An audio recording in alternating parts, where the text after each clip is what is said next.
9:20. అయితే ప్రభువు దూత రాత్రివేళ ఆ చెరసాల తలుపులు తీసి వారిని వెలుపలికి తీసుకుని వచ్చి, మీరు వెళ్ళి దేవాలయంలో నిలువబడి ఈ జీవమును గూర్చిన మాటలన్నీ ప్రజలతో చెప్పుడని వారితో అనెను. ఈ జీవమును గూర్చిన మాటలన్నీ ప్రజలతో చెప్పుడని వారితో అనెను. ఏది కరెక్ట్ రవి? ఈ రెండులో ఏది కరెక్ట్? ఇదే 4వ వచనం చదువుదాం, త్వరగా తీసుకొని. అబ్రహాము లేచి ఆహారము నీళ్ళ తిత్తిని తీసుకొని ఆ పిల్లవానితో కూడా హాగర్ను అప్పగించి ఆమె భుజం మీద వాటిని పెట్టి ఆమెను పంపివేశాను. ఆమె వెళ్ళి బేర్షెబా అరణ్యములో ఇటు అటు తిరుగుచుండెను. ఆ తిత్తిలోని నీళ్లు అయిపోయిన తరువాత ఆమె ఒక పొద క్రింద ఆ చిన్నవాణి పడవేసి, ఈ పిల్లవాని చావు నేను చూడలేనని అనుకొని వింటివేత దూరము వెళ్ళి అతనికి ఎదురుగా కూర్చుండెను. ఆమె ఎదురుగా కూర్చుండి ఎలుగెత్తి ఏడ్చెను. దేవుడు ఆ చిన్నవాని మొరను వినెను. అప్పుడు దేవుని దూత ఆకాశముని హాగరును పిలిచి, హాగరు, నీకేమి వచ్చినది? భయపడకము. ఆ చిన్నవాడున్న చోట దేవుడు వాని స్వరమును విని ఉన్నాడు. నీవు లేచి ఆ చిన్నవాణ్ణి లేవనెత్తి నీ చేత పట్టుకొనుము, వానిని గొప్ప జనముగా చేసేదనని ఆమెతో అనెను. మరియు దేవుడు ఆమె కన్నులు తెరచినందున ఆమె నీళ్ల ఓట చూచి వెళ్ళి ఆ తిత్తిని నీళ్లతో నింపి చిన్నవానికి త్రాగనిచ్చెను. దేవుడు ఆ చిన్నవానికి తోడయ్యుండెను. చదివిన వాక్యాన్ని మనసులో పెట్టుకోండి. అర్థం కాకపోతే ఇంకొకసారి వెళ్ళి చదవండి. దాని గురించి ఇంకా నేను దాని యొక్క సారాంశం లేకపోతే దాని యొక్క సత్యం చెప్పి నేను ముందుకు వెళ్తాను. నేను చెప్పిన మాటలు మీరు చెప్తా ఉండండి. నేను చెప్పమన్నప్పుడల్లా చెప్పండి. మౌనంగా మీల్ టైంలో మౌనంగా వినండి. ఫోన్లు అస్సలు చూడబాకండి. ఫోన్ తీసుకొని బయటకు వెళ్ళబాకండి. ఒకవేళ ఫోన్ 2 గంటలు కూడా ఆపలేని ఒకవేళ పరిస్థితులు మీకు అటువంటి ఇబ్బందులు ఉంటే దయచేసి మీరు చెట్టు కింద కూర్చోండి. అక్కడే కూర్చొని అక్కడే వాక్యం వినండి. ఆ రీతిగా మీరు బలపరచబడండి. ఎందుకంటే ఒక్క వ్యక్తి ఇండిసిప్లిన్గా ఉంటే అది చర్చి మొత్తాన్ని డిస్టర్బ్ చేస్తుంది. మరి ముఖ్యంగా ఇలా చెప్పి నన్ను డిస్టర్బ్ చేస్తుంది. నేను నిజంగా చెప్తున్నాను, పైకి అస్సలు తిట్టను, కానీ కడుపులో బండబూతులు తిట్టుకుంటా. అంటే బండబూతులు అంటే ఆత్మీయ బూతులు తిట్టుకుంటాను అనమాట. కాకపోతే పైకి ఏందా అనుకుంటాను, కానీ ఏం పెద్ద చిన్నగా చెప్తాను. లోపల ఎంతో పెద్ద కోపం ఉంటే బయట కొంచెం వస్తుంది. కనుక అది మీరు ప్రేమతో చెప్తున్నాను, ఫ్యామిలీ మెంబర్స్ అని. కాబట్టి బయట కూర్చొని ఫోను 2 గంటలు స్విచ్ ఆఫ్ చేయలేని పరిస్థితులు మీలో ఉంటే మీరు అసలు చర్చికి కూడా రాకపోవటం మంచిది. అది గుర్తుపెట్టండి. రైట్, ఓకే, మన మెసేజ్లోకి వెళదాం. దేవుని సేవకునిగా నేను చెప్తున్న మాట ఏంటంటే కుటుంబ సమస్యలు అనండి. ఆ మాట వెరీ నైస్, బాగా చెప్తారు. మళ్ళీ చెప్పండి, కుటుంబ సమస్యలు. ఓకే, ఇంకొక మాట కూడా చెప్పండి, భార్యాభర్తల గొడవలు అనండి. ఇంకా ఈజీగా ఉంటుంది కదా, భార్యాభర్తల గొడవలు అనండి. ఇప్పుడు ఒక భార్యాభర్తకు గొడవ వచ్చింది. ఎందుకు గొడవ వచ్చింది అంటే, ఏదో వాళ్ళిద్దరూ తోడుకోళ్ళకి అబ్రహాం చరిత్ర మనకి తెలియదేముంది. ఎవరికి గొడవ వచ్చిందంటే శారాకి హాగర్కి గొడవ వచ్చింది. అసలు మొదట గొడవ 2 ఆడవాళ్ళతో స్టార్ట్ అయింది. ఎప్పుడైనా ఆడవాళ్ళతోనే కదా వచ్చేది, న్యాయంగా చెప్పండి. గొడవలు ఎప్పుడైనా వాళ్ళతోనే కదా వచ్చేది. సో వాళ్ళు ఎక్కడుంటే అక్కడ గొడవలు జరుగుతుంటాయి. బస్సులో కానీ ట్రైన్లో కానీ 2 ఆడవాళ్ళు కూర్చోనంటే సీటు సర్దుకోరు. అయితే 2 మగవాళ్ళు సర్దుకుంటారు, వీళ్ళు మాత్రం సర్దుకోరు. ఇది ఎందుకు మరి దేవుడు మీకు అంత మంచి ఓపిక పెట్టాడు. సో వినండి, గొడవ వచ్చిందంటే శారాకి హాగర్కి. ఇప్పుడు వీళ్ళిద్దరికీ మధ్యవర్తి ఎవరంటే అబ్రహాం. ఇద్దరికి ఒక ఆయన ఉంటే అది సమస్య. అందుకని గుర్తుపెట్టుకోండి, దేవుడు ఎవరికి ఒక్కొక్కరిని ఇచ్చాడు. అంతేగాని ఇద్దరిని నేను మెయింటైన్ చేస్తా, నలుగురిని మెయింటైన్ చేస్తా అట్లా అనకూడదు. అది దేవుని సిస్టానికి వ్యతిరేకం. మీరు రహస్యంగా చేసినా లేకపోతే కొంతకాలం అనుకూలంగా చేసినా ఆ తర్వాత అయినా చావు కొత్తదని మేము రోజు కళ్ళతోనే చూస్తున్నాం. అర్థమైందా? కనుక మీరు చాలా జాగ్రత్తగా ఉండండి అని నేను చెప్తున్నాను. సో గొడవ వచ్చింది 2 స్త్రీలకి. ఇక శారా వెళ్ళి అబ్రహాంతో చెప్పింది. ముందు మర్యాదగా ఆమె నెలగొట్టాను. ఇప్పుడు ఈయన ఇద్దరికీ ప్రియుడు అనమాట. నిజంగా ఏదో అంటారు కదా, ఏదో చెప్తానండి, ఒక రాధ 2 కృష్ణులు, ఒక కృష్ణులు 2 రాధలేదు అంటారు. అట్లాంటి టైప్ అనమాట మనోడు. సో ఒకే భర్త, బట్ 2 ఉన్నారనమాట. సో ఆయన ఏం చేయాలి? శారా అంటే ప్రేమ, హాగర్ అంటే ప్రేమ. నేను అనుకుంటాను హాగర్ అంటే ఇంకా ప్రేమేమో, ఎందుకంటే ఒక కుమారునిగా అంది. సరే, శారా హాగర్ కంటే కూడా కుమారుడు అంటే ఇంకా ప్రేమ, ఎందుకంటే లేక లేక పుట్టిన కుమారుడు. ఇప్పుడు ఎలా నిర్ణయం తీసుకోవాలి? ఏం చేయలేని నిస్సహాయుడు. అబ్రహాము విశ్వాస వీరుడే కానీ ఆ సందర్భంలో నిస్సహాయుడు. అందుకనే తప్పులు చేస్తే మనం నిస్సహాయులమైపోతాం, చెయ్యకూడని చేస్తే నిస్సహాయులమైపోతాం. ఆ నిస్సహాయ స్థితిలో అబ్రహాము దేవుడి దగ్గరికి వెళ్ళాడు. ఏంటయ్యా ఈ గొడవ? పెళ్ళంటే నేనేదో సంతోషంగా ఉంటుంది అనుకున్నాను, నిజంగా రెండో పెళ్ళి ఇంకా ఆనందంగా ఉంటుంది అనుకున్నాను, ఇదేంటి ఈ గొడవ ఏంటి?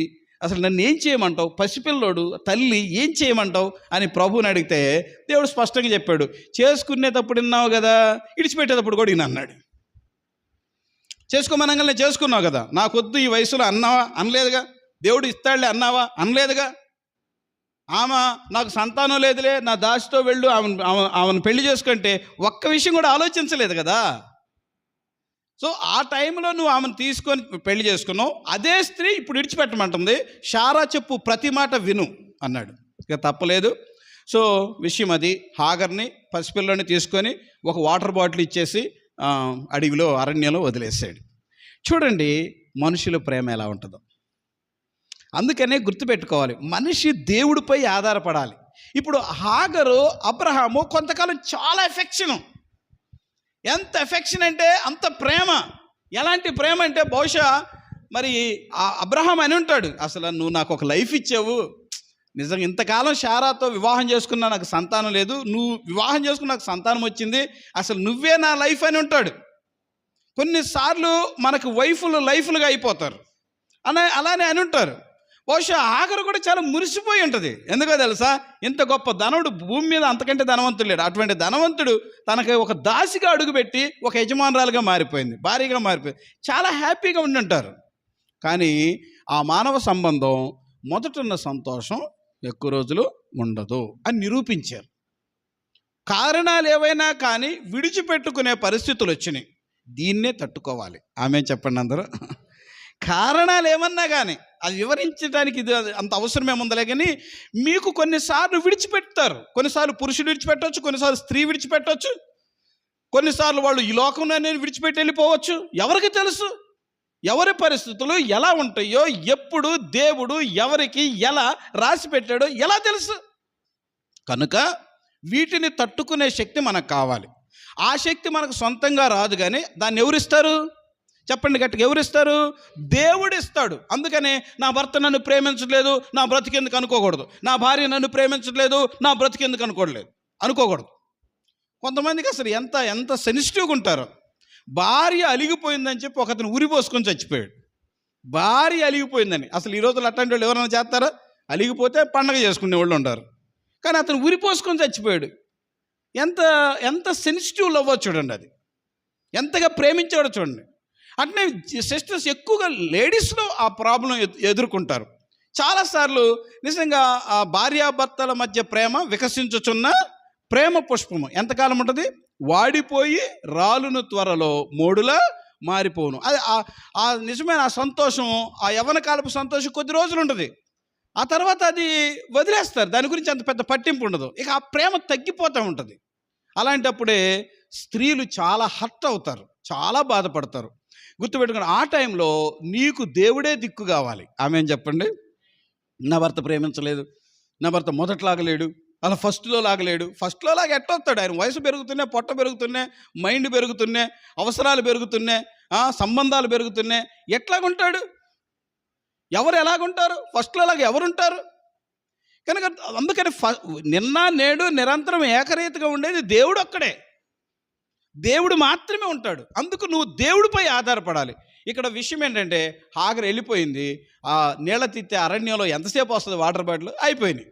ఇంకా మరణము సమీపంగా ఉంది తల్లికి బిడ్డకి. ముందు పిల్లోడు కాబట్టి పిల్లవాడు చచ్చిపోతాడు. కనుక తల్లి అనుకున్నది, ఈ పిల్లవాడి చావు నేను చూడలేను అని రాతివేత దూరం ఒక రాయి విసిరేస్తే ఎంత దూరం పోద్దో అంత దూరం పోయి ఒక పొదచాటున కొడుకు ఏడుస్తుంటే చూడలేక తల్లి ఏడుస్తుంది. అయితే వీళ్ళిద్దరు ఏడుపు ఎవరున్నారు? గట్టిగా చప్పట్లు కొట్టండి.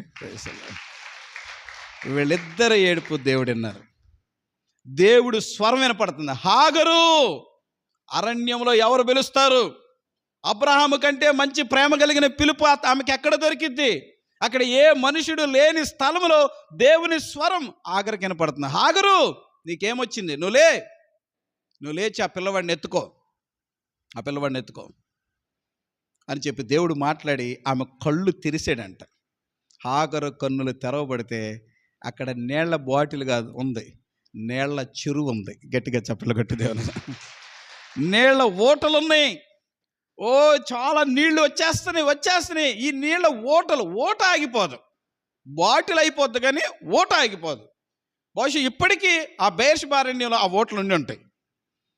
దేవుని సేవకునే చెప్తున్నాను, నేను అదే దేవుని నమ్ముతా. మనిషి ఇస్తే బాటిల్ ఇస్తాడు, దేవుడిస్తే ఓటలు ఇస్తాడు. ఆమేన్. కనుక మనిషి ఎంత ఇస్తాడు, ఎంతకాలం ఇస్తాడు?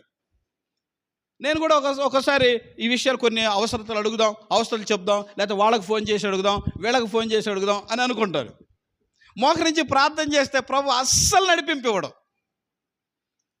ఈ మధ్య ఆలోచన వచ్చినప్పుడు ఎందుకు నా ఫోన్ ఓపెన్ చేస్తే డైరెక్ట్గా ఒక వాక్యం వచ్చిందంటే, మనుషుల మీద ఆధారపడవద్దు అని ఉంది. అబ్బా, దేవుడు ఎంత స్పష్టంగా మాట్లాడనిపించింది. మనుషుల మీద ఆధారపడవద్దు అని చెప్పి. ఇలాగ నా సేవా జీవితంలో ఇంతకాలం అలానే దేవుడి కృపతో కొనసాగించాం. మీకు చెప్తున్న ఒక మాట ఏంటంటే, దయచేసి మిమ్మల్ని పుట్టించింది ఎవరు? దేవుడు. మిమ్మల్ని పెంచింది ఎవరు? దేవుడు. మీకు వివాహాలు చేసేది ఎవరు? దేవుడు. మీకు బిడ్డలు ఇచ్చేది ఎవరు? దేవుడు. ఇక మిగిలిన వాళ్ళందరూ తర్వాత వచ్చిన వాళ్ళే, మిగిలిన వాళ్ళందరూ మధ్యలో పోయేవాళ్ళే. ఎవరు శాశ్వతం కాదు, మనిషికి దేవుడే శాశ్వతం. అందుకనే నువ్వు ముందు ఆ డిప్రెషన్ నుంచి బయటకు రావాలి. నువ్వు చచ్చిపోవు, నువ్వు బ్రతుకుతావు. దేవుడు ఏదో ఒక నీ కళ్ళు తెరుస్తాడు, ఏదో ఒక ఊట దేవుడు చూపిస్తాడు. కానీ మనకు అర్థం కాదు. మనకు ప్రభు దగ్గరికి వెళ్ళాలి, ప్రభు పాదాలు పట్టుకుంటే తెలుస్తుంది. 2 చీమలు స్టోరీ చెప్తాను. ఒక చీమ ఒక చక్కెర ముక్క పట్టుకొని వెళ్తా ఉందంట దారిన. అది ఇంకొక చీమ చూసి పరిగెత్తుకుంటూ వచ్చి దాని నోట్లో చక్కెర ముక్కలు ఆకోవాలని చూస్తుంది. ఈ 2 చీమలు కొట్టుకుంటున్నాయి. అయితే దానిపైన ఒక పెద్ద చీమ, ఇంకొక చీమ ఉంది. అది ఈ సీన్ చూస్తా నవ్వుకుంటుంది. ఎందుకంటే దాని పక్కనే చాలా చక్కెర పడి ఉంది. ఎవరో చాలా చక్కెర, 1 కేజీ చక్కెర దూరంగా పడి ఉంటే ఈ 2 చీమలు అవతలున్న చక్కెరను చూడకుండా ఈ ఒక్క ముక్కే మా జీవితానికి ఇదే సరిపోద్ది అనుకొని ఆ ఒక్క చక్కెర ముక్క కొరకు చంపుకుంటున్నాయి, కొట్టుకుంటున్నాయి. పెద్దలు చెప్పిన మాట ఏంటంటే, దేవుని పాదాల దగ్గరికి వెళ్తే మనకు బోల్డ్ అనే డోర్స్ ఓపెన్ అవుతాయి. ఆమె చెప్పండి. అంతేగాని చచ్చిపోవాల్సిన అవసరం, కుటుంబ సమస్యలు ఇచ్చిన చనిపోకూడదు, రాంగ్ స్టెప్ తీసుకోకూడదు, పిచ్చి పనులు చేయకూడదు, నిన్ను కన్న తల్లిదండ్రుల్ని, నువ్వు కన్న పిల్లల్ని ఏడిపించకూడదు. వచ్చింది మీ ఇద్దరికి మధ్య గొడవ, కానీ మీ ఇద్దరితోనే అయిపోద్దా కథ? నువ్వు కన్న పిల్లల సంగతి ఏంటి? నిన్ను కడుపు చీల్చుకొని కన్న తల్లిదండ్రి సంగతి ఏంటి? నీ తోబుట్టువుల సంగతి ఏంటి? వాళ్ళ గుండెలు పగిలిపోవా? అది ఆలోచించాలి. మోసాలు జరుగుతాయి, మనం ఊహించలేము. మనుషులు ఎప్పుడు మోసమే చేస్తారు. మనుషులు ఎప్పుడు ఎవరు ఎలా ఉంటారో తెలియదు. మీకు ఈ సందర్భంగా నేను చెప్పకుండా ఉండలేకపోతున్నాను. మన సంఘంలో పెరిగిన చెల్లి, అమ్మాయి మరీ కుమారి ఇక్కడ ఉండేది. చక్కగా నమ్మకంగా ఆత్మీయంగా ఉండేది. వాళ్ళ భర్త కూడా మంచివాడే. రోజు వాళ్ళ ఇంట్లో ప్రార్థన పెడతాం, వారం పెడతాం, చక్కగా దగ్గరుంటాడు, భోజనాలు చేసి పెడతాడు. మంచి ఇద్దరు భార్యాభర్తలు మంచిగా అన్యోన్యంగా ఉన్నారు. అతను ట్రైన్లో ఏదో చిన్న వ్యాపారం చేస్తూ ఉంటాడు. కానీ ఎలా పరిచయం అయిందో 3వ వ్యక్తి పరిచయం అయింది. 3వ వ్యక్తి పరిచయం కాస్త బాగా పెరిగిపోయింది. చివరికి ఆ అమ్మాయి దొనకొండే వచ్చేసింది. అర్ధరాత్రి నాకు ఫోన్ చేశారు, అన్నారా అని చెప్పి మేము వెళ్ళాం. ఇంట్లోనే కొత్తగా తీసుకొచ్చిన అమ్మాయిని ఇంట్లోనే పెట్టాడు. భార్య, 2 పిల్లలు. నేను అడిగాను ఆ అమ్మాయిని, ఈ అబ్బాయికి పెళ్ళి అయింది, 2 పిల్లలు ఉన్నారు, నువ్వెందుకు ఇలా చేస్తున్నావు? ఏమమ్మా నీకు మాత్రం మనస్సాక్షి లేదా? నువ్వు ఇలా రావచ్చా అంటే ఆ అమ్మాయి చెప్పింది ఏంటంటే, నేను కూడా మోసపోయానయ్యా, నాకు పెళ్లి కాలేదని చెప్పాడు, నేను బ్యాంక్ మేనేజర్ కొడుకుననే ఏదో చెప్పాడు, నేను MBA చదివానని చెప్పాడు. ఆ అమ్మాయి MA చదువుకుంది, లోకంలో ఉన్నవాళ్ళు కాబట్టి నాకు సరిపోతాడు అనుకున్నాను. చివరికి ఇక్కడికి వచ్చే వరకు నాకు విషయము తెలియలేదు అని చెప్పింది. మరి వెళ్ళిపోమంటే నేను వెళ్ళిపోతే మా తల్లిదండ్రులు నన్ను చంపేస్తారు. తర్వాత నా లైఫ్లో నేను ఇంకొకళ్ళు పెళ్లి చేసుకోలేను, నా లైఫ్ ఖతమైపోయింది. ఇటు ఈ అమ్మాయి నేను వెళ్ళనంటుంది. మరి కట్టుకున్న భార్య ఏంటి, పిల్లలేంటి, ఎవరు చేస్తారు? చివరికి అమ్మ మేము చేసేది ఏం లేదు, నువ్వు పోలీస్ స్టేషన్కి వెళ్ళని చెప్పాం. పోలీస్ స్టేషన్కి వెళ్ళింది. పోలీస్ స్టేషన్లో వాళ్ళు చెప్పారంట, ప్రేమతో ఇద్దరు సర్దుకుపోండి అన్నారంట. వాళ్ళు పెద్ద మనుషులు కాబట్టి మరి చాలా ఓపిక వాళ్ళకి. ఇద్దరు సర్దుకుపోండి అన్నారంట. బహుశా వాళ్ళ కూతురికి అయితే మరి ఏం చెప్పాలో నాకు తెలియదు, కానీ అదే స్థితిలో వాళ్ళ కూతురు వచ్చి, డాడీ ఇట్లా పరిస్థితి అంటే, మరి ఆ పోలీసు గారు సర్దుకుపోండి అంటాడో మరి ఏమంటాడో తెలియదు, కానీ ఈ అమ్మాయి లేదు సర్దుకుపోండి అన్నాడు. నేను ఇట్లా వచ్చి ఏడ్చింది. అన్న వాళ్ళు ఏంటన్నా ఇట్లా అంటున్నారు, సర్దుకుపోండి అంటున్నారంటే, ఇక నాకేం ఆలోచన లేక, సరే ఇది మనం చేసేది కదమ్మా, పెద్ద మనుషులకి వెళ్ళి చెప్పు, అందరూ మన ఇళ్ళ చుట్టూ పెద్ద మనుషులు ఉన్నారు, పెద్ద మనుషులకి చెప్పు అని అంటే, సరే అమ్మాయి ఒక పెద్ద మనిషి దగ్గరికి వెళ్ళింది. పెద్ద మనిషి దగ్గరికి వెళ్తే అక్కడ న్యాయం జరగల. ఎందుకంటే పెద్ద మనిషికి ఆల్రెడీ ముగ్గురంట. ఇప్పుడు ముగ్గురు ఆయన ఇద్దరికి ఏం చెప్తాడు? చెప్పలేపాడు. తట్టబుట్ట సర్దుకొని వాళ్ళ అమ్మోళ్ళని పిలిపించుకొని ఇంటికి వెళ్ళిపోయింది.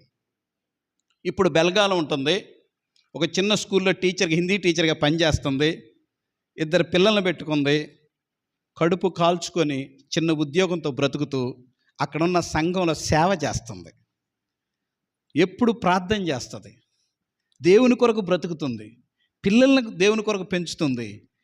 నీతిగా ఒక మాట కూడా రాకుండా, తల్లిదండ్రులకు భారం లేకుండా ఆమె బ్రతుకుతుంది. ఆ అమ్మాయి చచ్చిపోలేదు, ఆమె ఇప్పుడు బ్రతికే ఉంది. భర్త మోసం చేయొచ్చు, కానీ దేవుడు అన్యాయమో చేయలేదు. ఇలాంటి స్టోరీస్ నీకు అర్థం కావా? కొంచెం భర్త ఇంటికి రాకపోతే, భర్త తాగొస్తే నువ్వు ఏదో ఒకటి తాగుతావా? ఎంత అజ్ఞానం!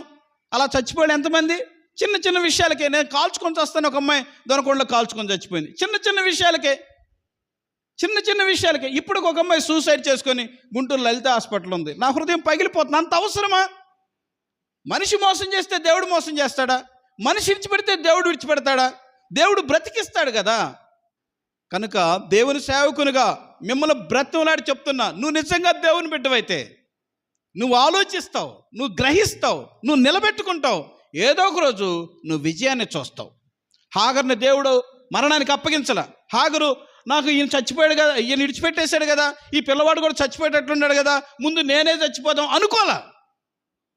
హాగరు మొరపెట్టింది, పిల్లోడు మొరపెట్టాడు, దేవుడు విన్నాడు. గట్టిగా చప్పట్లు కొట్టే దేవుడు. కనుక మరణములో నుంచి ఎక్కడికి వచ్చేవాళ్ళు? జీవములోనికి వచ్చారు. ఫ్యామిలీ స్టోరీస్ అంటే కుటుంబ సమస్యలు ఉన్నవాళ్ళు ఇది దేవుని రేమాగా తీసుకోండి. ఆమె చెప్పండి. నేను చెప్పిన మాట చెప్పండి. ఈ రోజు నుంచి బ్రదర్స్ కూడా చెప్పాలి. బ్రదర్స్ కూడా చాలామంది ఉంటారు, వాళ్ళు ఎంత భార్యల బాధితులు చాలామంది ఉంటారు, వాళ్ళు కూడా చెప్పాలి. రండి చెప్పండి. ఈ రోజు నుంచి నా జీవితంలో, నా కుటుంబ జీవితంలో ఎటువంటి సమస్యలున్నా, చెప్పండి గట్టిగా, ఎటువంటి సమస్యలున్నా, ఎవరు ఏమనుకున్నా, ఎవరు నన్ను ఒంటరిగా విడిచిపెట్టినా నాకు దేవుడున్నాడు. చెప్పండి, నాకు దేవుడున్నాడు. అందరనండి ఇలా, నాకు దేవుడున్నాడు. నేను చెప్తున్నాను కదా, అబ్రహాం విడిచిపెట్టిన హాగర్ని ఎవడు విడిచిపెట్టలేదు? దేవుడు విడిచిపెట్టలేదు. ఇది గుర్తుపెట్టుకోండి. కనుక ఇలాగా కుటుంబాలని కాపాడుకోండి. రెండో మాట రండి, మరణములో నుంచి జీవములోనికి దేవుడు తన బిడ్డల్ని ఎలా తీసుకొస్తాడు? రండి, దేవుని యొక్క వాక్య వెలుగులో నుంచి మనము నేర్చుకుందాం. నిర్గమాకాండము 14వ అధ్యాయము. నిర్గమాకాండము 14వ అధ్యాయము. బైబిల్ నోట్ తీసుకోండి. 14వ అధ్యాయము 10వ వచనం నుంచి ఒక మాట చూద్దాం. ఫరో సమీపించుచుండగా ఇశ్రాయేలు కన్నులెత్తి ఐగుప్తీయులు తమ వెనక వచ్చును చూచి మిక్కిలి భయపడి యెహోవాకు మొరపెట్టిరి. అంతటా వారు మోషేతో, ఐగుప్తులో సమాధులు లేవని ఈ అరణ్యములో చచ్చుటకు మమ్మను రప్పించితివా? ఐగుప్తులో నుండి మమ్మల్ని బయటికి రప్పించి మమ్మల్ని ఇట్లు చేయనేలా మా జోలికి రావద్దు. ఐగుప్తులకు దాసులు మగుదుమని ఐగుప్తులో మేము నీతో చెప్పిన మాట ఇదే కదా. మేము ఈ అరణ్యమందు చచ్చుట కంటే ఐగుప్తీయులకు దాసుల మొగటయే మేలని చెప్పిరి.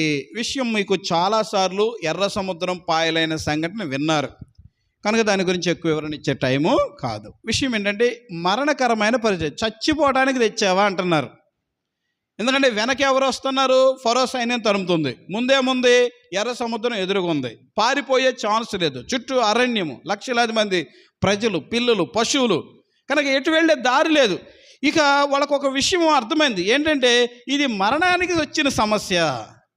మేము ఇప్పుడు చచ్చిపోయే పరిస్థితుల్లో ఉన్నాము, మేము బ్రతకలేము.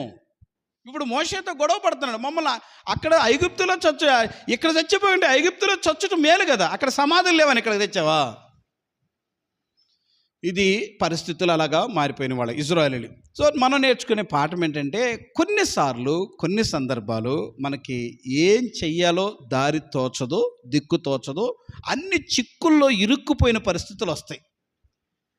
ఎటు వెళ్ళాలో తెలియదు. ఎటు వెళ్ళిన ఏదో సామెత చెప్తారు, ముందు వెళ్తే గొయ్యి వెనకెళ్తే నుయ్యి అన్నట్టుంటుంది. ఏం చేయాలో తెలియదు, దారి లేదు అన్న. ప్రసంగాలు ఈజీగానే ఉంటాయి, మాటలు ఈజీగానే ఉంటాయి, అనుభవించే వ్యక్తికి తెలుసు, ఆ బాధ మాకు తెలుసు, మేము ఎట్లా ఎట్లా ఎట్లా బయటపడాలి అని చాలామంది భయపడుతూ ఉంటారు, దిగులు పడుతూ ఉంటారు, కృంగిపోతూ ఉంటారు. రాంగ్గా ఆలోచన చేసి తప్పుడు నిర్ణయాలు. నాకు ఇంకొక మార్గం లేదు, ఇక నేను చచ్చిపోవటమే, నాకు ఇంకొక మార్గం లేదు, ఇంక నేను ఎలా చేయాలి? ఇలాంటి పరిస్థితుల్లో చాలామంది వస్తారు. అయితే దేవుడు ఇక్కడ ఏం చేశాడు, మోషే యెహోవాకు మొర్ర పెడుతున్నారు. ఎప్పుడైనా గుర్తుపెట్టుకోండి, దేవుడు మనలను ప్రార్థనలోకి నడిపించడానికి కొన్నిసార్లు ఈ మరణకరమైన పరిస్థితులు తెస్తాడు. చాలాసార్లు మనం మామూలుగా మార్పు చెందాం కదా, అంత ఈజీగా ఉండదు కదా మన మార్పు. మనం చాలా కృతజ్ఞత లేని కఠినమైన హృదయంతో జీవించేవాళ్ళం కదా. కాబట్టి కొన్నిసార్లు ఆ పరిస్థితులు వస్తాయి. అయితే దేవుని సన్నిధిలో మనం నేర్చుకునే పాఠం, అది నిన్ను ప్రార్థనలోకి నడిపించడానికి దేవుడు అనుమతించిన ఆ సమస్య. నువ్వు కన్నీళ్ళు గార్చడానికి, నువ్వు ప్రార్థన చేయటానికి, నువ్వు మొరపెట్టడానికి, దేవుని పాదాలు పట్టుకోవటానికి, అయ్యా నేను చచ్చిపోతున్నాను అని మొరపెట్టడానికి దేవుడు అనుమతించిన సమస్య అని గ్రహించాలి. అంతేకాదు, మనకు తెలుసో తెలియకో ఒకళ్ళు ఆ పరిస్థితుల్లోకి వెళ్ళినప్పుడు ప్రార్థన ఎప్పుడు వృధా కాదు. ఆమెను చెప్పండి అందరూ. అందుకనే ప్రార్థన అనేది ఎవ్వరికీ ఫెయిల్ అవ్వదు. Prayer never fails. బైబిల్ ఒక ప్రార్థన పుస్తకం, మీరు చదవండి. ఆదికాండం నుంచి చివరి గ్రంథం ప్రకటన గ్రంథం వరకు ఎంతమంది భక్తులు ప్రార్థన చేశారో, ఎంత మంచి సమస్యలను, ఎంత మంచి ప్రయోజనాలు పొందారు. ఎవరు ప్రేయర్ని దేవుడు తృణీకరించాల. ఎంతోమంది మరణకరమైన పరిస్థితులు ప్రార్థన చేశారు, దేవుడు బ్రతికిచ్చాడు. యుద్ధాల విషయంలో ప్రార్థన చేశాడు, దేవుడు విజయాలు ఇచ్చాడు.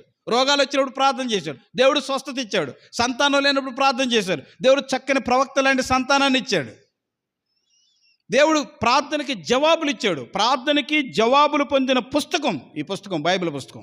అందుకని గుర్తుపెట్టుకోండి, నేను ప్రేమతో చెప్తున్నాను. యెహోవాకు మొర్ర పెట్టాడంట మోషే. దేవుడు అంటున్నాడు, మోషే నీవేళ నాకు మొర్ర పెట్టుచున్నావు, నీ కర్రను సముద్రం వైపు చాపు. అంటే పరిష్కారాన్ని దేవుడు మోషే చేతిలో పెట్టాడు. గట్టిగా చప్పట్లు కొట్టి దేవుని స్తుతిద్దాం. ఓ భక్తుడు ఏం చెప్పాడంటే, సమస్యను పంపించిన దేవుడు దేన్ని పంపిస్తాడంట? పరిష్కారాన్ని కూడా పంపిస్తాడు. సో ఇప్పుడు ఆ దారి దొరకటం అనేది మోషే చేతిలో ఉంది. నేను ఒక మాట చెప్తాను, నేను చాలా స్పీడ్గా చెప్పడానికి ప్రయత్నిస్తాను. దేవుడు నీ సమస్యని పరిష్కరించడానికి దేవుడు అవకాశం నీ చేతిలోనే పెట్టాడు.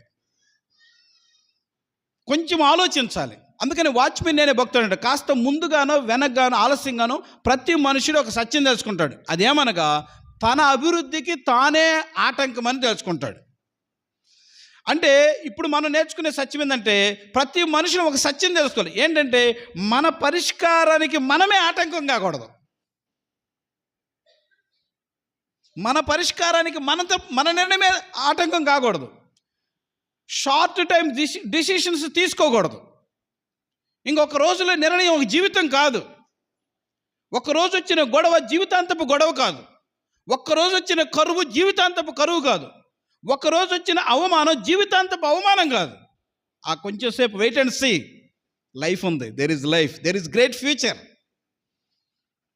సామెతల గ్రంథంలో ఒక మంచి మాట, ముందుగతి రానే వచ్చును, నిశ్చయముగా నీ ఆశ భంగము కానేరదు. ముందు వస్తుంది, భవిష్యత్తు వస్తుంది. ఆ భవిష్యత్తు కొరకు వెయిట్ చేయి. నెక్స్ట్ ఇయర్ దేవుడు నిన్ను ఆశీర్వదించాలనుకున్నాను, నెక్స్ట్ ఇయర్ దాకా నువ్వు ఉండు. నెక్స్ట్ ఇయర్ నీ భర్తను మార్చాలనుకున్నాను, నెక్స్ట్ ఇయర్ దాకా నువ్వు ఉండు. నెక్స్ట్ ఇయర్ నీ పేదరికాన్ని తీసేయాలనుకుంటున్నాడేమో, నెక్స్ట్ ఇయర్ దాకా ఉండు. త్వరగా స్వస్థత ఇవ్వాలనుకుంటున్నాడు, ఉండు అప్పుడు దాకా. గత 2 వారాల క్రితం నా బాడీలో విపరీతమైన నొప్పి, చాలా తట్టుకోలేకపోయాను. ఎప్పుడు ఆ ప్రాబ్లం రాలా, విపరీతమైన నొప్పి. ఏం చేయాలో డాక్టర్ సలహా తీసుకుంటే, చూడండి అన్న మందులు రాస్తున్నాను వాడండి, లేకపోతే ఏదన్నా చేయాల్సి వస్తుందేమో అని చెప్పారు. నాకు చాలా భయం వేసింది. ప్రార్థన చేశాం, ప్రభువా ఎందుకు అనుమతించావు, ఏ పాఠం నాకు నేర్పాలనుకున్నావయ్యా అని ప్రార్థన చేశాను. 2 వారాల క్రితం విపరీతంగా నొప్పిగా ఉన్న నా పరిస్థితి ఈరోజు నేను చాలా ఫ్రీ అయిపోయా. గట్టిగా చెప్పలు కొడితే 2 వారాలే పట్టింది నా నొప్పి తగ్గడం, నాకు 2 వారాలే పట్టింది. ఇప్పుడు చూడండి, నాకు ఇంత నొప్పి నేను భరించలేకపోతున్నానని నేను ఆత్మహత్య చేసుకున్నాను అనుకోండి, ఏం లాభం?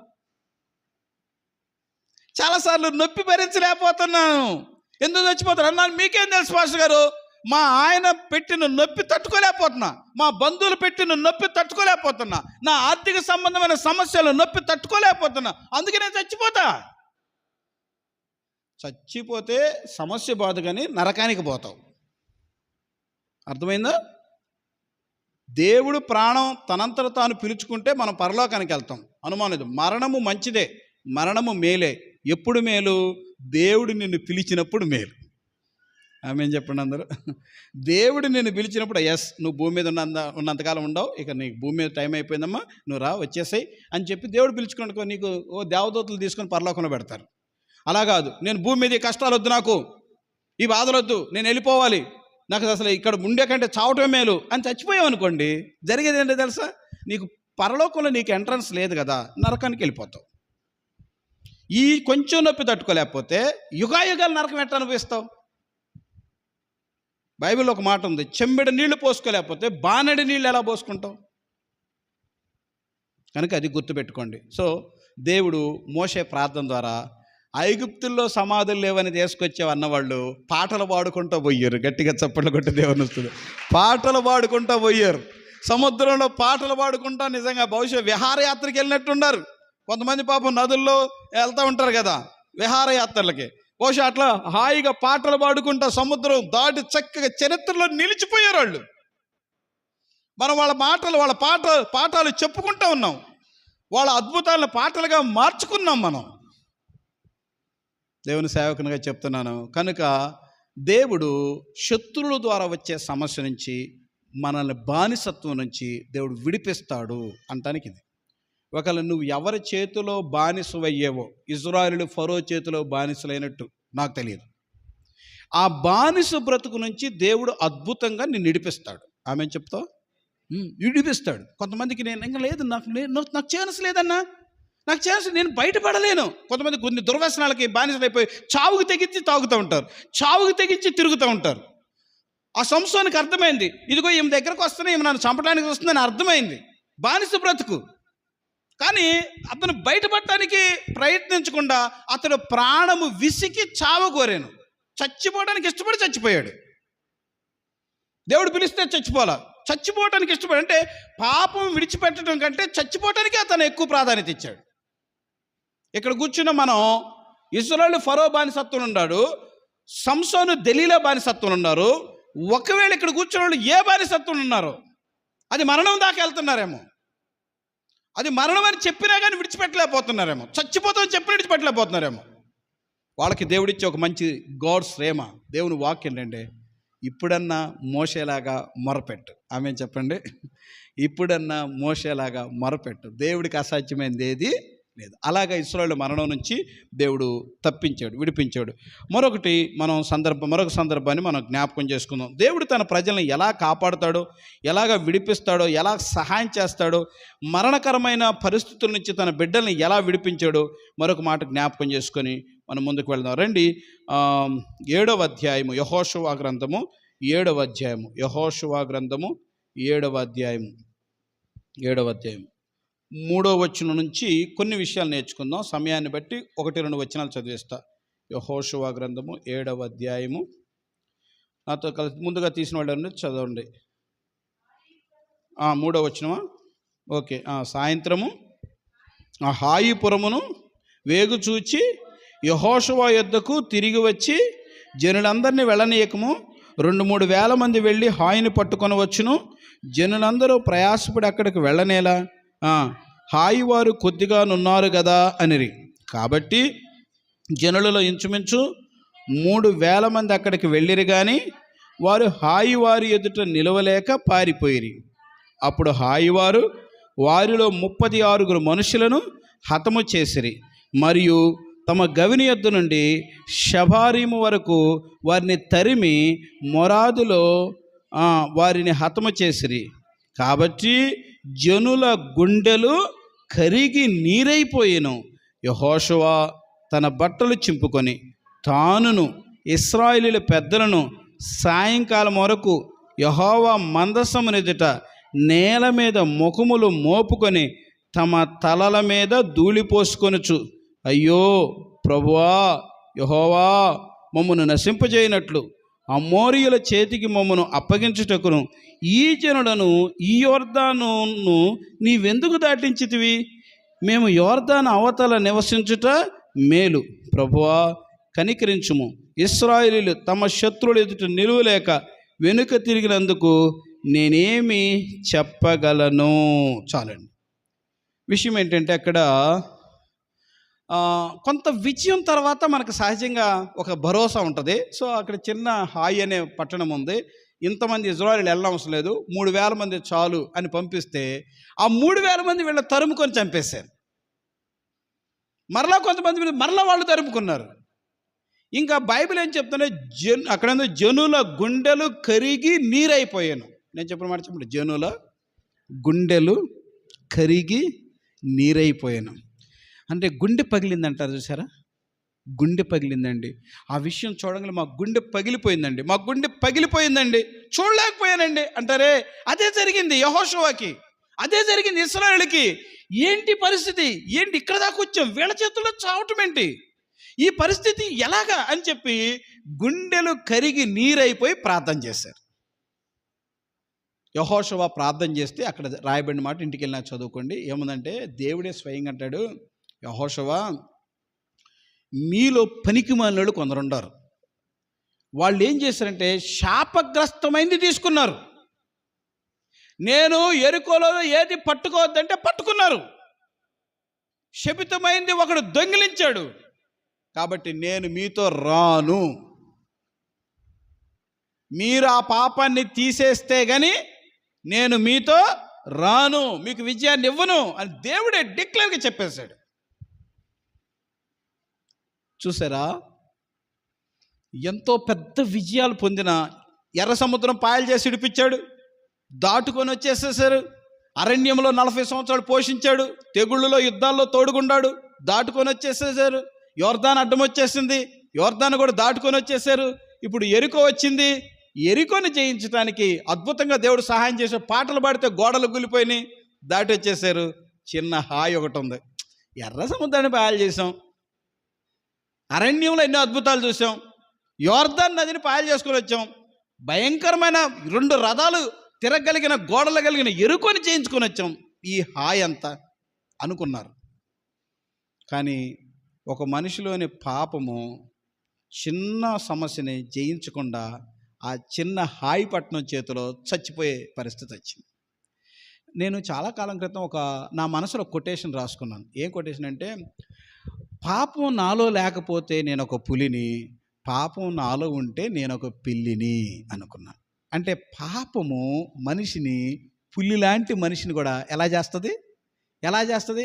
చూడండి, మీరు కావాలంటే పాపం చేసే వాళ్ళందరూ చాలా భయంగా ఉంటారు. సారాయి తాగే వాళ్ళు ఎక్కడ తాగుతారు? సెంటర్లో కూర్చొని తాగుతారు కదా. టీలు తాగే కొట్టుకాడ తాగుతారా? ఇప్పుడు సారాయి తాగే వాళ్ళు ఎక్కడంటే చీకట్లోకి కనపడుతున్నారు. ఎప్పుడన్నా వెళ్తామంటే రోడ్ల పక్కన చీకట్లో కూర్చొని ఆడ తాగుతూ ఉంటారు. ఇప్పుడు చక్కగా హోటల్లోకి వెళ్ళి భోజనం చేసేవాడు పబ్లిక్ హాయిగా చేస్తాడు, కానీ సారాయి తాగే వాళ్ళు పబ్లిక్ అలా చేయరు. అదొక తప్పు, అదొక నేరం, సమాజంలో అదొక తప్పు, అలా చేయకూడదు, చెయ్యరు. అందుకని గుండెల్లో భయం సహజంగా ఉంటుంది. కొందరు సిగరెట్లు తాగేవాళ్ళు ఉంటారు పాపం, అంటే విచ్చలవిడిగా దేవుడి భయం లేకుండా తాగేవాళ్ళు తాగుతూ ఉంటారు అనుకోండి, అది వేరు. కానీ కొంతమందికి ఏమైనా పాపం చూడంగానే, కొంతమంది నేను వెళ్తూ ఉంటాను, నన్ను చూడంగానే ఆ సిగరెట్ తీసి పడేస్తూ ఉంటారు, చాలా భయపడుతూ ఉంటారు. కొంతమంది పాపం తీసి వెనక పెట్టుకుంటుంటారు. నాకు భయం, ఆ షర్టు గారిద్దామని పాపం, కానీ వాళ్ళకేం తెలియదు, భయం ఎట పెట్టుకుంటారు. ఎన్ని బాధలు. పాపం మనిషిని ఎంత భయపడుతుంటుందో. ఆదాము దాక్కోవటానికి కారణమైపోయింది. ఎంత ఎంత నేను మీతో చెప్పదలుచుకున్న ఒక ముఖ్యమైన మాట ఏంటంటే, ఇంత బలాఢ్యులు, ఇంత బలమైన జనము, ఇన్ని విజయాలు చూసినోడు ఒక పాపము కలిగిన ఒక వ్యక్తి వాళ్ళల్లో ఉంటే అందరికీ అపజయమే. ఇప్పుడు దేవుడు అంటాడు, ఆ పాపాన్ని తొలగించు, ఆ శపితమైన దాన్ని తొలగించు, అప్పుడు నేను మీతో వస్తాను అని చెప్తున్నాడు. సో నీతో ఒక మాట చెప్తున్నా, వినండి. మన జీవితంలో కొన్నిసార్లు మరణాపాయాలు ఎందుకు వస్తాయో, కొన్నిసార్లు ఓటములు ఎందుకు వస్తాయో, ఫస్ట్ మనం ఏం చేయాలంటే మోకరించి ప్రభువుని అడగాలి, ప్రార్థన చేసుకోవాలి. ప్రభువా, ఈ పరిస్థితి ఎందుకు వచ్చింది, ఇలాగ ఎందుకు ఓడిపోయాం, ఇలా ఎందుకు పడిపోయాం, ఇలా ఎందుకు చెడిపోయాం, ఇలాగ ఎందుకు రోగగ్రస్తమైపోయాం, ఇలా ఎందుకని ఫస్ట్ మనము ప్రభు పాదాల దగ్గర ఎగ్జామిన్ చేసుకోవాలి. దాన్ని సిల్లిగా వదిలేయకూడదు. ఏముందులే, అందరికి వచ్చిన రోగం నాకు వచ్చింది అనుకోకూడదు. నాకేదైనా ఒక చిన్న నష్టం జరిగినా, చిన్న నొప్పి జరిగినా, చిన్న సమస్య జరిగినా, ఒక రూపాయి పోయినా నేను మోకరించి, నేను ప్రభు పాదాల దగ్గర పడి నేను హృదయపూర్వకంగా పశ్చాత్తాపంతో అడుగుతా, ప్రభువా, నాలో పొరపాటు నాకు చూపించు, నేను ఏమైనా తప్పు చేస్తే నాకు బయలుపరచు, దాన్ని సరిదిద్దు, నాకు ఏమి పాఠం నేర్పాలనుకున్నావు, ఈ సమస్య ద్వారా, ఈ కష్టం ద్వారా, ఈ నష్టం ద్వారా నాకేమి నేర్పాలనుకున్నా నాకు సహాయం చెయ్యి అని నేను ప్రార్థన చేసుకుంటా. నేను ఒక మాట మీతో అడుగుతున్నా, మీలో ఎంతమందికి ఈ అలవాటు ఉంది? చేతులు ఎత్తండి. మీలో ఎంతమందికి ఏదైనా నష్టం జరిగితే ప్రార్థన చేసుకునే అలవాటు? నా మాట అర్థం కాలేదా? ఏదైనా పొరపాటు ఉంటే చూపించయ్యా. చాలాసార్లు కొంతమంది నెట్టుకొని పోతూ ఉంటారు సమస్యలని. నెట్టుకొని పోవడం అంటే అర్థం ఏంటంటే, మనసాకి చెప్తూ ఉంటుంది, ఇదిగో ఈ తప్పు చేసావు అందుకే నష్టం జరిగింది, ఇదిగో ఈ తప్పు చేసావు అందుకే నష్టం జరిగిందంటే దాన్ని లెక్క చేయరు, ఆ మనస్సాక్షిని చంపుతారు. పాపాన్ని చంపమంటే మనస్సాక్షిని చంపుతారు, కఠినం చేసుకుంటారు. బైబిల్లో ఒక మాట ఉంది ఏంటంటే, సాహసించి పాపము చేసిరి అని. ఆ మాట అనంటే నేను చెప్పిన పదం చెప్పండి. ఎలా చేశారు? గట్టిగా మాట్లాడాలి, త్వరగా ముగిస్తాను. ఎలా చేశారు? సాహసించి పాపం చేయాలి అంటే తెలుసు, ఇలా వెళ్ళకూడదని తెలుసు, ఇలా మాట్లాడకూడదని తెలుసు, ఇలా తిట్టకూడదని తెలుసు, ఇలా కొట్టకూడదని తెలుసు, ఇలా దొంగిలించకూడదని తెలుసు, ఇలా తీసుకోకూడదని తెలుసు, అన్నీ తెలుసు తెలుసు తెలుసు తెలుసు. లంచం తీసుకోకూడదని తెలుసా తెలీదా? తెలుసు. ఆయన ఎందుకు తీసుకుంటారు? సాహసించేయటం.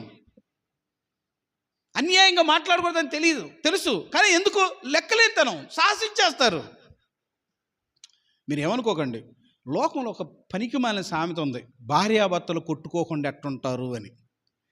ఏమంటారు? భార్యాభర్తలు కొట్టుకోకుండా ఎట్టుంటారు. ఓహో, పెళ్ళెప్పుడు అది కూడా చెప్పించారా నీకు పాస్టర్ గారు?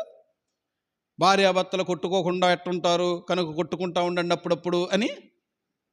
పెద్దలు సర్దుకుపోండి అని చెప్పటానికి ఆ మాట వాడారు, ఓర్చుకోండి అని చెప్పడానికి ఆ మాట వాడారు. అంతేగాని అది హక్కు కాదు. ఏది హక్కు కాదు? కొట్టుకోవటం హక్కు కాదు, అది హక్కు కాదు.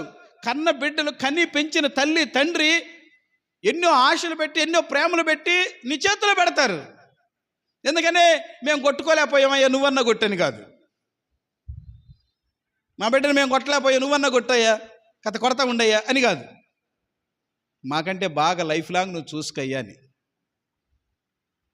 నేను ఎందుకు చెప్తున్నానంటే, దయచేసి అర్థం చేసుకుని, దేవుని సేవకునిగా ఇలాంటి నువ్వు చెయ్యి జారేవంటే నువ్వు ఏడవాలి.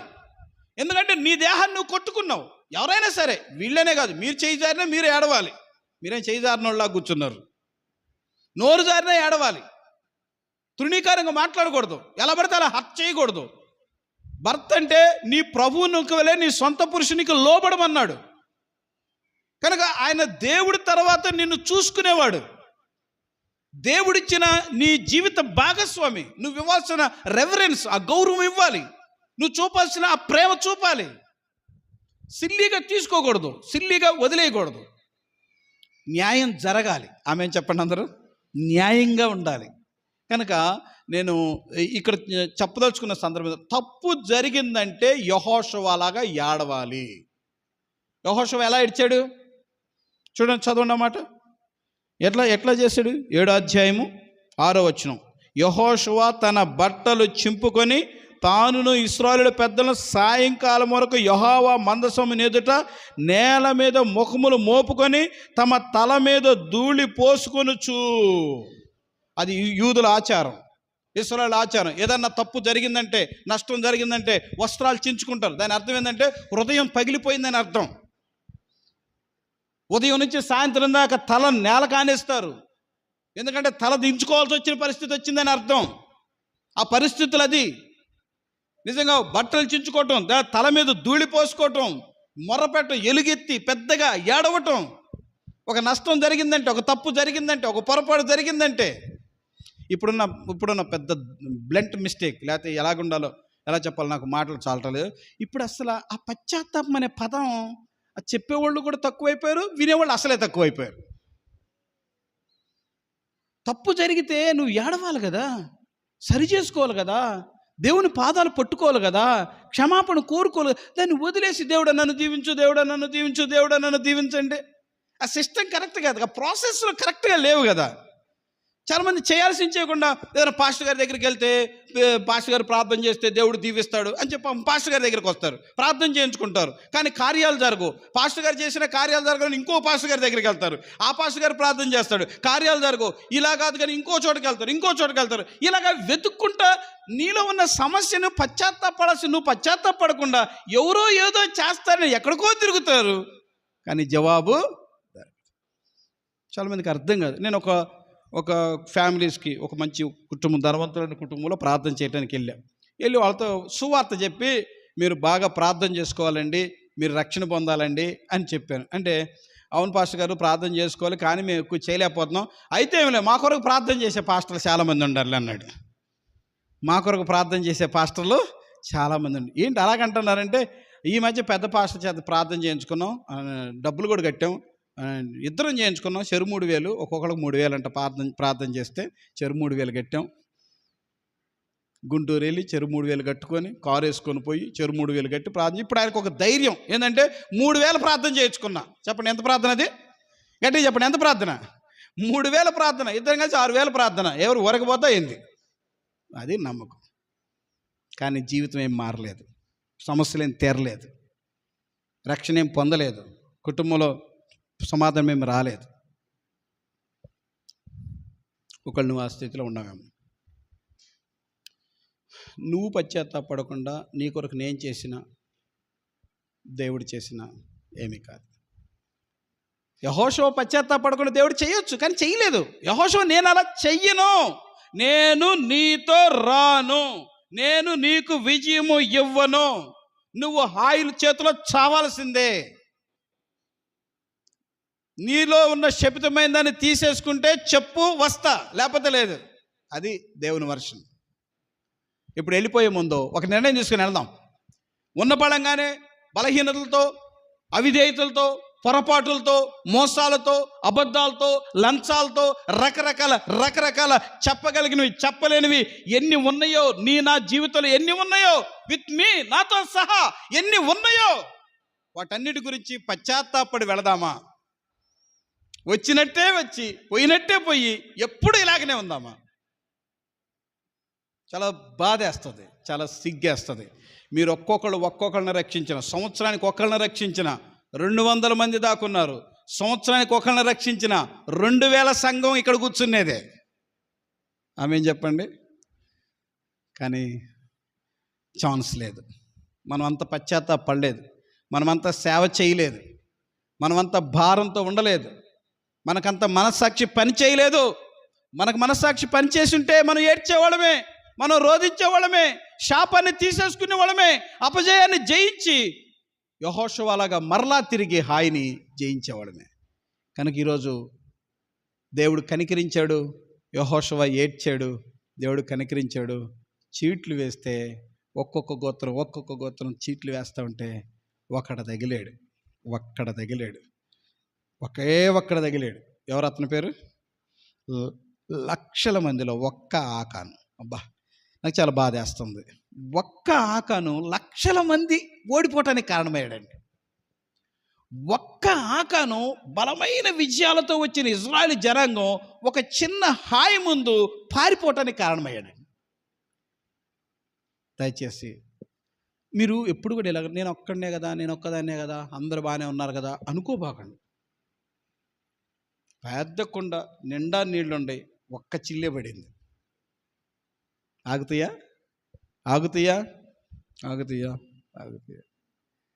దేవుని సేవకునిగా నా ప్రయాస, నా భారము, నా కన్నీళ్ళు, నా నా నా ప్రసంగాలు ఇవన్నీ పోగొట్టడానికి ఒక్క వ్యక్తి చాలు. సింపుల్గా అంటారు. ఒక చోట ఒక ఆమె అంటుంది, ఫస్ట్ మీ సంఘం మంచిదయ్యా, మీ సంఘం బాగుందయ్యా, అసలు మీ సంఘం, మీ వాక్యం చాలా బాగుందయ్యా, నేను నా పిల్లలు అందరం బాప్తిసం తీసుకుంటామయ్యా అని చెప్పింది. చాలా సంతోషం. అసలు మీరు పొగిడితే ఇంక అంతకంటే కావాల్సింది, నా ప్రయాస వృధా కాలేదులే, నా ప్రయాస వృధా, కొత్తగా పెట్టిన సంఘం పర్లేదు బాగుందిలే అనుకున్నాం. చాలా హ్యాపీగా ఫీల్ అయిపోయాం. 4 వారాలు కూడా గడవలేదు. 4 వారాల్లోపే పాపం చాలా సమర్పణలోకి వచ్చింది. ఒక బల్ల ఇచ్చింది, కుర్చీలు ఇచ్చింది, ఇంకా ఏదో చేయాలని ఆశ ఉంది. 4 వారాల తర్వాత ఆగిపోయింది. నేను వెళ్ళిపోయాను, ఇంటికి వెళ్ళి అడిగాను, ఏంటమ్మా చూసి 1-2 వారాలు చూసి అడిగా, ఏంటమ్మా రాలేదేంటి, నువ్వు వస్తావంటివి, పిల్లలకు బాప్తీసాలు ఇస్తానంటివి, సరే బాప్తీసాల తర్వాత సంగతి మీరు మామూలుగానే రావచ్చు కదా అని అడిగితే సింపుల్గా చెప్పింది ధైర్యం గల స్త్రీ. ఏమందంటే, మీ సంఘానికి ఇక నేను రాను అంది. ఏమని చెప్పండి గట్టిగా. నేను నాకు ముఖం ఎట్టుంటుందో చూడండి, ముఖాన్ని పట్టుకోనంటే, మీ సంఘానికి మేము రాము అంది. అంటే నేను, అమ్మ ఏమన్నా పొరపాటు చేశానా, ఏదన్నా కొంచెం స్వతంత్రంగా ప్రేమతో మాట్లాడుతూ ఉంటాం కదా, ప్రసంగంలో కూడా ఏదన్నా ప్రేమతో మాట్లాడతాం, గద్దిచ్చి మాట్లాడతాం కదా, హెచ్చరిస్తాం కదా, అట్లాంటి ద్వారా ఏదన్నా హర్ట్ అయ్యావా, మరి నా మాటలు ఏమైనా పొరపాటు ఉంటే క్షమించమ్మా, ఏదన్నా పొరపాటు జరిగితే ఏదన్నా చెప్పమ్మా అని అంటే సరి చేసుకుంటామంటే ఆమె ఒక మాట చెప్పింది, మీ గురించి కాదు, మీలో పొరపాటు ఏం లేదు, అయినా మీ సంఘానికి రానంది.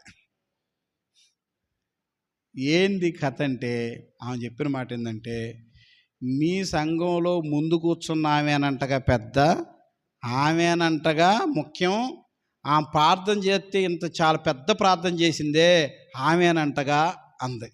ఏమైందమ్మా, ఆమె అయితే నీకేమైంది అని అంటే, ఆమె ఉంది కాబట్టి మేము అనుకున్నాం మీ సంఘం మంచిది అనుకున్నాం, కాబట్టి మీ సంఘం కూడా అట్లాంటిదేలే అంది.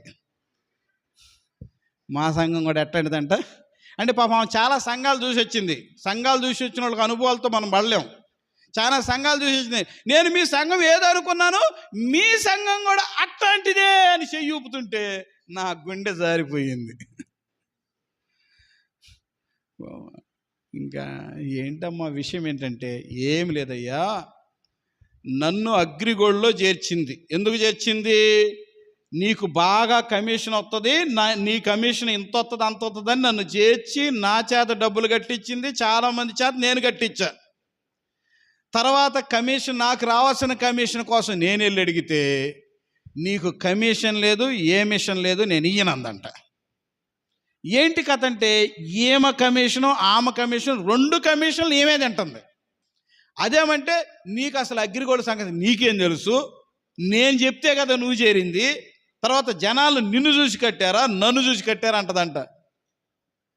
అట్లాంటి సంఘం అయ్యా మీ సంఘం పాడుగాను, నేను రాను, నేను వెళ్ళే సంఘం దీనికంటే తక్కువేం కాదులే, ఎక్కువేం కాదులే, వెళ్తాం అని పాపం చివరికి ఆమె ఎంత నష్టపోయిందో చాలా, ఇక నేను చెప్పలేను, చాలా నష్టపోయింది. నాకు అనిపించింది, సంఘమంతా చెడ్డగా లేదు, ఎవరున్నారు? ఒక్క వ్యక్తి, ఒక్క భక్తురాలు చేసిన పుణ్యం, ఒక కుటుంబం వెళ్ళిపోయింది. చివరికి ఆ కుటుంబం బాప్తిసం ఇస్తానన్న పిల్లలు పాడైపోయారు. చాలా దారుణంగా మిగిలిపోయింది ఆ కుటుంబం. చాలా దారుణం, చెప్పలేడు, చాలా దారుణంగా మిగిలిపోయింది. అదే ఆ కుటుంబం ఇక్కడ పెరిగి ఉంటే, ఆ కుటుంబం ఇక్కడ వాక్యం వినుంటే, ఆ బిడ్డలు ఇక్కడ బాప్తిసం తీసుకుంటే, ఆ యవనస్తులు ఇక్కడ రక్షణ పొంది ఉంటే, వాళ్ళు పరిశుద్ధంగా ఉండేవాళ్ళే, వాళ్ళు మంచి కుటుంబాల్లోకి వెళ్ళేవాళ్ళే, ఆమె పక్షవాతంతో చచ్చిపోయేది కాదు. చివరికి దిగులు పడి మంచాన్ని పడి చచ్చిపోయింది, ఒక్క భక్తురాలు చేసిన పాపం. అందుకని నేను చిన్న విషయాన్ని కూడా తీవ్రంగా చెప్పేది, ఎందుకంటే అది ఒకళ్ళతో పోదు, అది అందుకే నన్ను క్షమించాలి, మీరు అర్థం చేసుకోవాలి. మీరు ఒక్కళ్ళతో పోయేది కాదు. సంఘం అనేది ఒక కుటుంబం, ఒక సింగిల్ ఫ్యామిలీ కాదు, 100 ఫ్యామిలీస్తో కలిపితే ఒక సంఘం. సంఘం అనేది ఒకరోజు వ్యాపారం కాదు, ఇది లైఫ్ లాంగ్ ఉండే ఒక ఆత్మ సంబంధమైన వ్యవస్థ. దీంట్లో ఒక చెడ్డ పేరు వచ్చిందంటే మొత్తం ఖాళీ అయిపోతారు. ఇది ఒక మంచి పేరు వచ్చిందంటే బయట ఉన్న వాళ్ళు కూడా లోపలికి వస్తారు.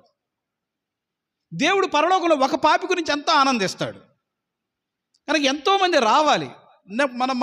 మనం మొత్తం ఇది పెద్ద చర్చి కావాలి. ఇది భవిష్యత్తులో ఇది చాలకూడదు. మనకు ఉపవాస ప్రార్థనలు ఉజ్జీవంగా జరిగినట్టు కొనసాగి ఉండింటే ఆ పని చూసేవాళ్ళమే. సో నేను ముగించే ముందు చెప్పదలసిన మాట ఏంటంటే, ఆకాను స్వభావము శపితమైనది ఏదన్నా ఉంటే దయచేసి తీసేయండి. ఆమెను చెప్పండి, గట్టిగా చెప్పండి, ఇంకా గట్టిగా చెప్పండి. అవసరం లేదండి. దేవుడు శ్రేష్టమైనది ఇస్తానంటే శపితమైనది మనకెందుకండి? అసలు కట్టని ఇళ్ళు, తవ్వని బావులు, నాటని చెట్లు, నాటని తోటలు మీకు ఇస్తా, పాలు తేనెలు ప్రవహించే దేశంలోకి మిమ్మల్ని తీసుకెళ్తా. అది వాళ్ళ గోలు. వాళ్ళు తినేది ఏంటంటే పాలు తేనెలు, వాళ్ళు ఉండేది ఏంటంటే కట్టని ఇళ్ళు, వాళ్ళకున్న పొలాలు ఏంటంటే నాటని చెట్లు. అవి దేవుడు ఇవ్వబోతున్నాడు. ఏడో ఎరికోలో ఒక మూలన కాస్త బంగారం కనబెడితే దానికి కక్కుర్తిపడ్డాడు దరిద్రుడు. దాని ద్వారా ఆకాను చచ్చిపోయాడు, అందరూ చచ్చిపోయారు. తనకున్న వాళ్ళందరూ పశువులతో సహా. సో ఇది విషయం. అందుకని పశ్చాత్తాపడదాం. అయితే దేవుడు కృప. ఆమె చెప్పండి హల్లెలూయా, హల్లెలూయా. దేవుడు ఆ తర్వాత యెహోషువ కన్నీళ్లు తుడిచాడు. యెహోషువ దుఃఖాన్ని తీసేశాడు. ఎంత తీసేశాడంటే తర్వాత దేవుడు వాళ్ళకి తోడయ్యండి. ఏ పట్టణం కాడు ఓడిపోయారో ఆ పట్టణాన్ని గెలిచారు. ఏ వ్యక్తులు ఎదుట పారిపోయారో ఆ వ్యక్తుల దగ్గరనే వాళ్ళని ఓడించేసేసారు. నేను ఒక మాట చెప్పి ముగిస్తా. నువ్వు ఎక్కడ ఓడిపోయి అక్కడ గెలిపిస్తాడు. ఆమెను చెప్పండి. ఎక్కడ ఓడిపోయి అక్కడ గెలిపిస్తాడు. ఎక్కడ ఏడ్చుకున్నావు అక్కడ నవ్విస్తాడు. ఎక్కడ అవమానమో అక్కడ ఘనతిస్తాడు. ఎవరైతే నిన్ను చీచా అన్నారో, ఎవరైతే నిన్ను విలువ లేకుండా చూశారో అదే వ్యక్తులు నిన్ను గౌరవంగా ఘనంగా చూసుకున్నట్టు దేవుడు చేస్తాడు. దేవుడు అద్భుతాలు చేస్తాడు. ఈరోజు దుఃఖం శాశ్వత దుఃఖం కాదు. ఆమెను చెప్పండి. ఈరోజు ఓటమి శాశ్వత ఓటమి. Wait and see. దేవుడు ఎంత అద్భుతాలు చేస్తాడో నువ్వే చూస్తావు. కనుక 3 అనుభవాల నుంచి దేవుడు బ్రతికించాడు. మరణము నుండి జీవములకు, ఫ్రమ్ డెత్ టు లైఫ్. మరణము నుండి జీవములకు దేవుడు తీసుకొచ్చాడు. మొదట ఎవరిని తీసుకొచ్చాడు? హాగరును తీసుకొచ్చాడు. అది కుటుంబ సమస్య. రెండోది ఎవరిని తీసుకొచ్చాడు? ఇజ్రాయేలు నెర సముద్రం కాడ పాయలు చేసి తీసుకొచ్చాడు. అది బానిసత్వపు సమస్య. మూడోది ఎవరిని తీసుకొచ్చాడు? యెహోషువ నాయకత్వం ఇజ్రాయేలు. అది పాపపు సమస్య. కనుక దేవుడు కుటుంబ సమస్య నుంచి విడిపించగలడు. దేవుడు శత్రువుల నుంచి విడిపించగలడు. దేవుడు పాపము నుంచి విడిపించగలడు. 3 రకాలైన మరణాల నుంచి దేవుడు తప్పించగలడు. చెప్పండి ఇప్పుడు. మొదట ఎక్కడి నుంచి విడిపించగలడు? గట్టిగా చెప్పాలి. ఎక్కడి నుంచి విడిపించగలడు? కుటుంబ సమస్యల నుంచి విడిపించగలడు, చచ్చిపోవద్దు. రెండోది ఎక్కడి నుంచి విడిపించగలడు? శత్రువుల సమస్య నుంచి విడిపించగలడు. ఫరో లాంటి కఠినమైన శత్రువుల చేతుల నుంచి, శత్రువుల సమస్య నుంచి విడిచిపోయాడు. కనుక శత్రువులను చూసి టెన్షన్ పడవద్దు. మూడోది ఎక్కడి నుంచి విడిపించగలడు? పాపము నుంచి విడిపించగలడు. ఇది వాస్తవం. కనుక మనం చేయాల్సిన పని ఏంటంటే, ఒకళ్ళ కుటుంబ సమస్యలున్నా ఒక నిర్ణయం తీసుకుందాం. నా కుటుంబ పరిస్థితులు నీ చేతికి అప్పగిస్తున్నాను ప్రభువా, నేను చావను, నేను సాధిస్తా. ఆమేన్. అది. రెండోది ఒక నిర్ణయం తీసుకుందాం. నా శత్రువుల సమస్యలు నీ చేతికి అప్పగిస్తున్నాను ప్రభువా, నేను ఓడిపోను, నేను జయిస్తాను. మూడవది ఒక నిర్ణయం తీసుకో. నా పాపపు సమస్యను నీ చేతిలో పెడుతున్నాను ప్రభువా, నేను ఒప్పుకుంటాను, విడిచిపెడతాను, విజయాన్ని సాధిస్తాను. ఆ రీతిగా మంచి తీర్మానంతో వెళదాం. మోకరిద్దాం, ప్రభు బల్లోకి వెళదాం. అందరూ చిన్న ప్రార్థన చేద్దాం. చిన్న ప్రార్థన. చక్కగా యవనస్తులు నిలువు మోకాళ్ళ మీద మోకరించండి. యవనస్తులు మీకు అర్థమైంది అనుకుంటున్నాను. యవనస్తులు నిలువు మోకాళ్ళ మీద ఉండండి. మనం ఒకసారి ఆలోచించేద్దాం.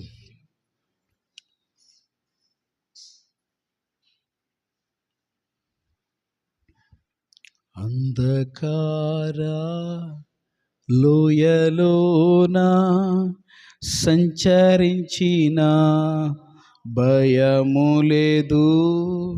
అంధకార లోయలోన సంచరించిన భయము లేదు.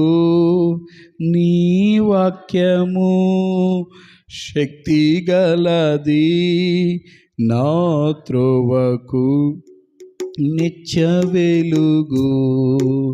నీ వాక్యము శక్తి గలది, నా త్రోవకు నిత్య వెలుగు.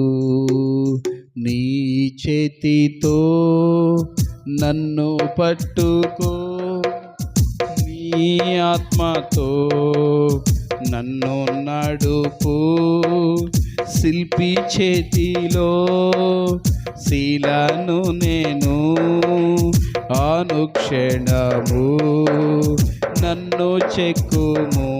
పాడదాం. శిల్పి చేతిలో శీలను నేను, అనుక్షణము నన్ను చెక్కుము.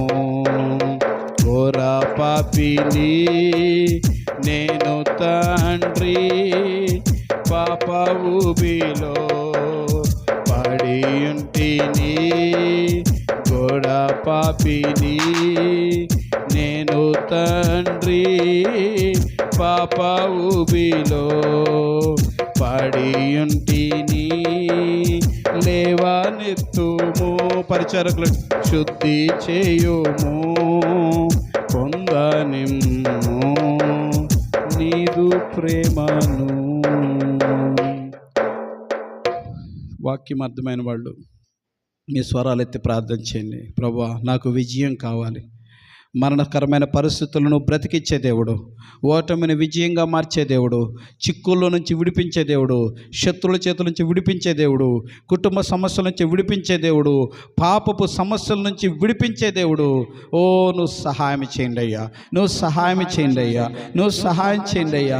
నాకు భారం ఇవ్వయ్యా అన్నాడు ఒకసారి. నాకు భారం ఇవ్వయ్యా, నాకు మనస్సాక్షిని ఇవ్వయ్యా, నాకు పశ్చాత్తాపం ఇవ్వయ్యా. ఓ ప్రభువా, నన్ను వాడుకో ప్రభువా. నన్ను ఒక యెహోషువ వలె, నన్ను ఒక మోషే వలె, నన్ను ఒక హాగరు వలె ప్రభువా నన్ను బలపరచు ప్రభువా, ధైర్యపరచు ప్రభువా అని ప్రతి నాలుక తీర్మానంతో ప్రార్థించాలి. ఇది చాలా లైఫ్తో కూడిన విషయం. ఇది చాలా లైఫ్ లాంగ్ నీ జీవితానికి ఉపయోగపడే విషయాలు కనుక ప్రార్థన చేద్దాం. ప్రేమ కలిగిన మా తండ్రి, తీర్మానం చేసుకున్న బిడ్డ దీవించండి, నూతనపరచండి, బలపరచండి, ధైర్యపరచండి, సహాయం చేయండి. పరిస్థితులు మీరు మార్చండి.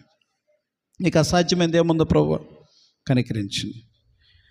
మరణము మమ్మల్ని ఏం చేయలేదు. మరణములో నుంచి జీవములోనికి దాటించే దేవుడు. నీ మాటలు జీవపు మాటలు, నీ మాటలు మరణపు మాటలు కాదయ్యా. ఈ జీవపు మాటలు ప్రజలకు చెప్పమని పేతుని విడిపించావు నాయన. ఈ జీవపు మాటలు ప్రజలకు చెప్పమని నా జీవితాన్ని ఈ లోకం నుంచి విడిపించావు నాయన. ఆ రీతిగా మా జీవితం అంతా నీ జీవపు మాటలే చెప్పుకుంటూ సహాయం చేయండి. ఎత్తబడిన వాక్యం నీరుకట్టి ఫలం చేయం, ప్రజల హృదయాల్లో క్రియ జరిగించండి. ఎవ్వరు కృంగిపోకూడదు, ఎవ్వరు ఓడిపోకూడదు, ఎవరు చచ్చిపోకూడదు, ఎవరు అటువంటి తప్పు నిర్ణయం తీసుకోకూడదు. మా ప్రియ చెల్లి లలిత హాస్పిటల్ ఉన్న బిడ్డ సీతమ్మను క్షేమంగా తీసుకురండి. యేసు నామములో మరణముపై జయము ప్రకటిస్తున్నాం. దేవుడు విడిపించును గాక, దేవుడు స్వస్థపరచును గాక, దేవుడు ఇంటికి క్షేమంగా తీసుకువచ్చును గాక. దేవానికి స్తోత్రం. ఇలా ఎంతమంది ఉన్నారు? ఎంతమంది దుఃఖముతో గుండెలు పగిలిపోయి నీరైపోయి కరిగిపోతున్నారు? చెప్పుకోగలిగిన వాళ్ళు, నాలుగు గోడల మధ్య నలిగిపోతున్న వాళ్ళు, ఓ రకరకాల సమస్యలతో చితికిపోతున్న వాళ్ళు, జీవితం మీద విరక్తి పుట్టిన వాళ్ళు, నిరాశపడిన వాళ్ళు యేసు నామములో జీవపు మాటలతో బ్రతుకుతురు కాదు. నీ వాక్యము బ్రతికించింది, నీ వాక్యము బాధల నుంచి విడిపిస్తుంది, నీ వాక్యము నెమ్మదినిస్తుంది. ఆ రీతిగా బిడ్డలు మేలు పొందాలని ఆశపడుతున్నాం. మేము సజీవ సాక్ష్యాలు విందుము కాక, ఆ బిడ్డలు సంఘం ఎదుట నిలబడుదురు కాక. సమస్త మహిమ ఘనత ప్రభావానికి ఆరోపణ చేసుకు యేసు నామములో స్తుతించి ప్రార్థన చేస్తున్నాము తండ్రి. ఆమేన్. అలానే ఉండండి. ప్రభు